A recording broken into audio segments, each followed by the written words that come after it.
আসসালামু আলাইকুম। এখন আমরা যেখানে দাঁড়িয়ে আছি এটা আমাদের পিছনে হচ্ছে আমাদের ইন্ডাস্ট্রিয়াল কুলার, যেখানে এটার মধ্যে আমাদের ক্যাপাসিটি হচ্ছে 1200।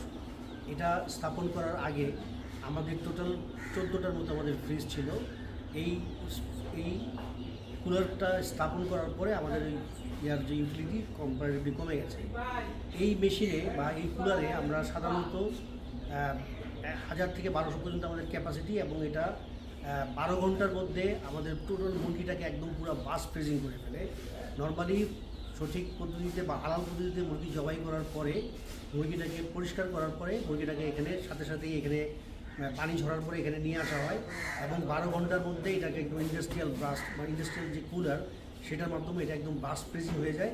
বাস ফ্রিজিং হলে পরের দিন আমরা কাস্টমারের কাছ থেকে আমাদের যে ডেলিভারি ভ্যান আছে, যেটা নাকি আমাদের ফ্রোজেন ভ্যান, সেই ফ্রোজেন ভ্যানে করে আমরা এলাকা ভিত্তিক সমস্ত ঢাকা শহরে 2টা ভ্যানের মাধ্যমে আমাদের ডেলিভারি দেওয়া হয়। তো এটা হচ্ছে আমাদের ইন্ডাস্ট্রিয়াল কুলার। তো থ্যাংক ইউ ভেরি মাচ আমাদের ভিডিওটা দেখার জন্য। আসুন আমরা একটু আমাদের কুলার মেশিনের ভিতরে একটু যাই।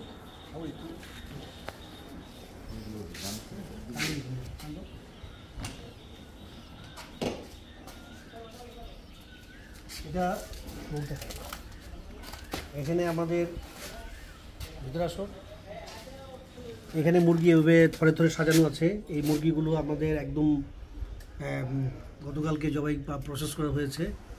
এটা পর্যায়ক্রমে আমাদের যে কাস্টমারের চাহিদা, সেই চাহিদা অনুযায়ী প্রতিদিন করেই ভ্যানে করে ঢাকা শহরে চলে যাচ্ছে। এটা হচ্ছে আমাদের ইন্ডাস্ট্রিয়াল কুলার।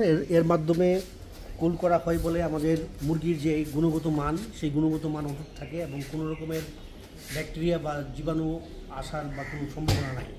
মানে একদম প্রসেস জবাই করার পর থেকে পরিপূর্ণভাবে এটা আপনার এই ইন্ডাস্ট্রিয়াল কুলারে ঠান্ডা বা ব্রাস ফ্রিজিং করা হয়, পরবর্তীতে আমাদের ফ্রিজার ভ্যানে দেওয়া হয়, এবং লাস্টলি ওই ভ্যানের মাধ্যমে আপনার বাসায় ডেলিভারি দেওয়া হয়। তো আশা করি আপনারা ভালো থাকবেন, সুস্থ থাকবেন, নিরাপদে থাকবেন, মামা ফুডসের সাথে থাকবেন, অর্গ্যানিক চিকেনের সাথে থাকবেন। আসসালামু আলাইকুম।